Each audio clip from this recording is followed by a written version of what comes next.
어느 날 평범한 대학생인 민준이는 기말고사가 끝난 뒤 친구들과 함께 여행을 계획하게 되었다. 그들이 선택한 여행지는 바로 산 깊숙한 곳에 위치한 작은 펜션이었다. 이곳은 유명한 관광지는 아니었지만 주변이 조용하고 자연 경관이 아름다워 인기를 끄는 장소였다. 펜션 주인에게 예약을 하고 그들은 설레는 마음으로 출발했다. 밤이 되어 산길을 따라 운전하던 중 그들은 고장이 난 오래된 다리 앞에서 멈추게 되었다. 일행 중 누군가가 우회로를 찾자고 제안했지만 지도 앱이 신호를 잡지 못해 그들은 잠시 동안 망설였다. 결국 민준이는 차에서 내려 주변을 살펴보기로 했다. 이윽고 그들이 지나온 길로부터 한참 떨어진 곳에 불빛이 깜빡이는 것을 발견했다. 근처 마을의 사람들에게 도움을 청할 수 있을 것 같았다. 그들은 차를 길가에 세워두고 밟기 힘든 비포장 길을 따라 그 불빛을 향해 걷기 시작했다. 길을 따라 걷는 동안 그들은 왜인지 모를 섬뜩한 느낌을 받았다. 밤이 깊어가면서 숲은 점점 더 어두워졌고 주변에 들리는 소리는 바람에 흔들리는 나뭇가지와 바스락거리는 낙엽소리뿐이었다. 얼마 지나지 않아 그들은 오래되고 낡은 집 앞에 도착했다. 불빛은 집 안에서 새어나오는 것이었다. 한 친구가 용기 있게 문을 두드렸고 조금 시간이 흐른 뒤 문이 삐그덕 소리를 내며 열렸다. 그곳에는 나이가 들어 보이는 할머니가 서 있었다. 그녀는 상냥한 미소를 지으며 그들을 안으로 초대했다. 민준이와 친구들은 잠시 머뭇거리다가 피곤했던 터라 들어가게 되었다. 집안은 따뜻하고 아늑했지만 오래된 가구와 희미하게 풍기는 먼지, 냄새가 공기를 메우고 있었다. 할머니는 친절하게 그들에게 저녁 식사를 내어주었고 그들은 허기져 있던 터라 음식을 놓을 수 없었다. 식사 도중 할머니는 이 집에 대해 이야기를 시작했다. 그 집은 100년이 훌쩍 넘은 역사 깊은 집이었고 한때는 부유한 가문의 소유였다고 했다. 그러나 몇십 년 전 그 집에서 비극적인 사건이 일어났다. 그날 밤 폭풍우가 몰아치는 날 있었던 사고로 온 가족이 죽고 이후로 그 누구도 거기서 오래 머물지 못했다고 말했다. 그녀는 그 이야기를 하면서도 웃음을 잃지 않았다. 바로 그때 유리창 밖으로 무언가 휙 지나가는 그림자가 보였다. 민준이와 친구들은 순간 놀라 멈칫했지만 할머니는 그저 마을의 고양이라고 말했다. 그러나 그 무렵부터 그들은 알 수 없는 불안감에 휩싸이기 시작했다. 거친 바람 소리가 벽을 두드리는 사이로 누군가의 속삭임 같은 작은 소리가 들렸고 하늘은 청명함을 잃고 검은 안개로 뒤덮였다. 늦은 밤 모두가 방에서 잠을 청할 때쯤 민준이는 집중해서 무언가를 듣고 있는 자신을 발견했다. 그건 바로 그 알 수 없는 속삭임이었다. 점점 더 뚜렷하게 들려오는 그 소리에 이끌려 그는 친구들을 깨우지 않고 혼자 방을 나왔다. 그리고 그 소리는 곧 명확하게 도와줘 라는 말로 변했다. 주저함 없이 소리가 나는 방향으로 걸음을 옮긴 그는 결국 집 뒤편 작은 묘지에 도착하게 되었다. 그곳엔 이끼로 덮인 비석들이 엉망으로 놓여 있었다. 순간 묘비에 하나가 빛을 발했다. 그리고 그곳엔 너무나도 익숙한 이름이 새겨져 있었다. 바로 자신과 친구들의 이름이었다. 뒤로 물러서며 충격에 빠져 있을 때 모든 것이 명백해졌다. 그 집은 단순히 오래된 집이 아니었다.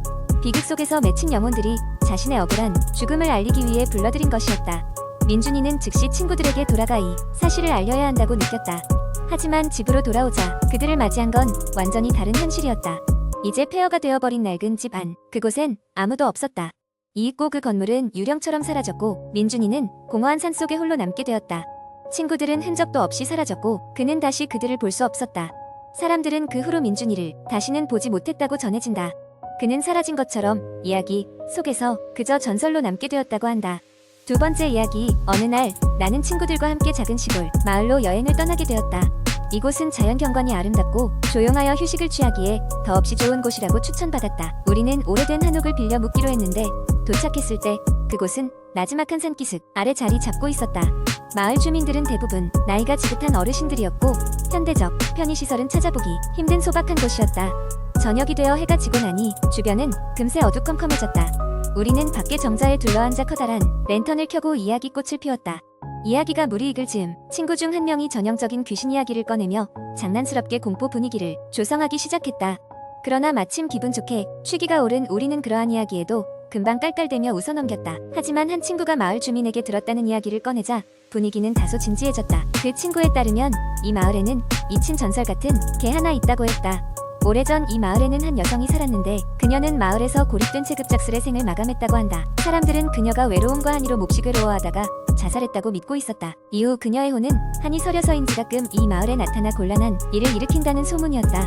그 이야기를 듣고 나니 갑자기 주위에 어둠이 더 짙어진 것처럼 느껴졌다. 그러나 우리는 겁에 질리기보다는 그저 이야기 소재로 흥미로워하며 자리를 정리하고 잠자리에 들기로 했다. 친구들은 금세 잠이 들었지만 난 자꾸만 그 이야기와 그 여자의 모습이 상상되어 좀처럼 잠들 수 없었다. 시간이 얼마나 지났을까? 깊은 잠에 빠져있던 순간 갑자기 찬바람이 훅 들어오는 기분에 눈을 떴다. 온몸에 소름이 돋았고 누군가 방 안에 있는 것 같은 느낌이 스쳤다. 심장이 두근거리기 시작했고 나는 누워있는 자세 그대로 조용히 방 안을 살폈다. 그러나 방의 문은 굳게 닫혀 있었고 창문도 제대로 잠겨 있었다. 그럼에도 불구하고 그 싸늘한 기운은 분명히 느껴졌다. 그때였다. 내 눈에 방안 귀퉁이에 웅크리고 있는 그림자가 들어왔다. 나와 친구들 외에는 아무도 여기 있을 리 없는데 그 그림자는 우리 모두가 자고 있는 것을 지켜보고 있는 것 같았다. 나는 공포에 질려 몸을 일으키려 했지만 이상하게도 몸이 움직이지 않았다. 마치 몸이 다른 사람의 것인 양 내 의지와는 상관없이 굳어 있었다. 그 순간 그림자가 천천히 움직이기 시작하였다. 그리곤 마치 나를 알아채기라도 한 듯 그림자가 나를 똑바로 바라보는 것 같았다. 소름 끼치는 한기에 정신이 혼미해졌고 나는 땀을 뻘뻘 흘리며 다시 눈을 감고 싶어졌다. 그러나 두려움에 모시겨 눈을 감을 수 없었고 그 순간 그림자는 서서히 사라졌다. 겨우 몸의 자유를 되찾은 나는 친구들을 깨워 이 사실을 전하려 했으나 모두가 피곤했는지 아무도 일어나지 않았다. 억지로 눈을 감고 몇 시간을 뒤척이다가 정신없이 잠에 들고 말았다. 아침이 되어 우리는 간단히 짐을 챙기고 마을을 떠나기로 했다. 떠날 채비를 하던 중 마을 입구에서 만난 한 할머니가 내게 조용히 다가왔다. 그녀는 예의상 인사를 건넨 나를 가만히 바라보다가 낮은 목소리로 물었다. 어젯밤에 잘 쉬었어요? 나는 뜬금없는 질문에 어색하게 웃으며 대답했지만 곧이어 그녀가 던진 한마디에 심장이 멎는 것 같았다. 길을 잃은 영혼들은 본인을 알아봐 주는 사람들을 자주 찾아가더라고. 당신이 무섭지 않았다면 참 다행이죠. 할머니는 고개를 끄덕이며 조용히 돌아섰고 나는 왠지 설명할 수 없는 기분을 억누른 채 마을을 떠났다. 아마도 나는 그 여자의 외로운 영혼을 잠깐이라도 알아봐준 유일한 사람이었을까? 혹은 그저 나의 상상이었을까? 그러나 그날 이후로 나는 종종 깨어날 때마다 그날 밤 그 그림자가 머릿속에 아른거리곤 했다. 세 번째 이야기. 어느 한적한 시골 마을에 30살의 대학원생인 지훈이 살고 있었습니다. 그는 도시에 있는 대학에서 박사 과정을 밟고 있었지만 연구에 집중하기 위해 조용한 곳을 찾다가 외갓집이 있는 이 마을로 내려오게 되었습니다. 마을은 작고 고요했으며 거기에는 할머니와 몇몇 친척들이 살고 있었습니다. 지훈이 살게 된 외갓집은 오래된 한옥이었는데 내부에는 옛날 물건들이 가득했습니다. 그는 매일같이 연구실에서 보내는 시간 외에는 외갓집 주변을 산책하며 머리를 식혔습니다. 하지만 어느 날부터 마을 사람들이 이상한 소문을 하기 시작했습니다. 밤마다 누군가 마을을 배회하며 기이한 소리를 낸다는 이야기였습니다. 지훈은 처음에는 그저 사람들의 과장된 이야기일 것이라 대수롭지 않게 여겼지만 점차 시간이 지남에 따라 자신도 이상한 경험을 하게 되었습니다. 어느 날 밤 문득 잠에서 깬 그는 창문 밖에서 들리는 이상한 소리에 깜짝 놀랐습니다. 누군가의 발걸음 소리와 함께 낮고 기괴한 웃음소리가 함께 들려왔습니다. 처음에는 그냥 꿈이라고 생각했지만 며칠 밤 연속으로 같은 일이 반복되자 지훈은 그 소리의 정체를 확인해보기로 결심했습니다. 그는 밤중에 몰래 외출하여 소리가 들리는 방향으로 나아갔습니다. 그런데 그 소리는 마을의 중앙에 있는 오래된 폐가 쪽에서 들려오고 있었던 것입니다. 그 집은 예전부터 마을에서 흉가로 불리던 곳이었습니다. 오래전 그 집에 살던 가족이 갑자기 사라졌고 그 이후로 아무도 살지 않았기 때문에 자연스럽게 사람들의 발길이 끊긴 장소였습니다. 지훈은 두려움을 무릅쓰고 폐가에 문을 열었습니다. 내부는 먼지투성이었고 차가운 바람이 불어왔습니다. 그는 손전등을 켜고 하나하나 방을 살펴보기 시작했습니다. 마지막 방에 도착했을 때 그는 문 앞에서 신기한 느낌을 받았습니다. 문을 열자 그곳에는 낡고 찢어진 일기장 한 권이 놓여 있었습니다. 일기장 속에는 그 집에서 마지막으로 살던 가족의 이야기가 적혀 있었습니다. 그들의 일상과 함께 어느 순간부터 집안에 나타나기 시작한 이상한 존재에 대한 기록이 담겨 있었습니다. 일기장은 그 존재가 점차 가족을 잠식해가는 과정과 결국 가족들이 하나둘 비정상적인 상태로 변해가는 과정으로 끝맺어져 있었습니다. 지훈은 소름이 돋는 것을 느끼며 일기장을 덮고 폐가를 나왔습니다. 이윽고 밖을 나선 그가 발견한 것은 밭 옆에 서 있는 한 사람의 그림자였습니다. 그는 손전등을 비추었으나 그곳에는 아무것도 없었습니다. 순간 지훈은 온몸에 소름이 돋았고 서둘러 외갓집으로 돌아갔습니다. 그 후로도 그 소리는 계속 들렸지만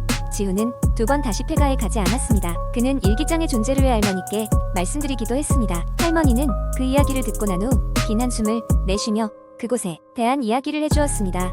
외할머니에 따르면 그 집은 오랫동안 마을의 비밀스러운 장소로 여겨졌으며 그 집에 얽힌 비극적인 사건들 때문에 많은 사람들이 접근을 꺼렸다고 했습니다. 결국 지훈은 연구를 마치고 마을을 떠나야 했습니다. 그는 다시 도시로 돌아갔고 그곳에서의 일은 한낱 기묘한 경험으로 남았습니다. 그러나 그가 떠나기 전 지훈은 그의 외갓집 뒤뜰에 숨겨진 작은 목소리를 들은 적이 있었습니다. 그 목소리는 분명히 누군가의 것이었지만 그는 두려움에 차마 돌아보지 못한 채 집을 떠났습니다. 그리고 그 후로 그 소리는 마을에서 그치지 않았다고 합니다. 마을 사람들은 여전히 밤마다 그 기이한 웃음소리를 듣는다고 전해지며 이 이야기는 마을의 미스터리로 영원히 남았습니다.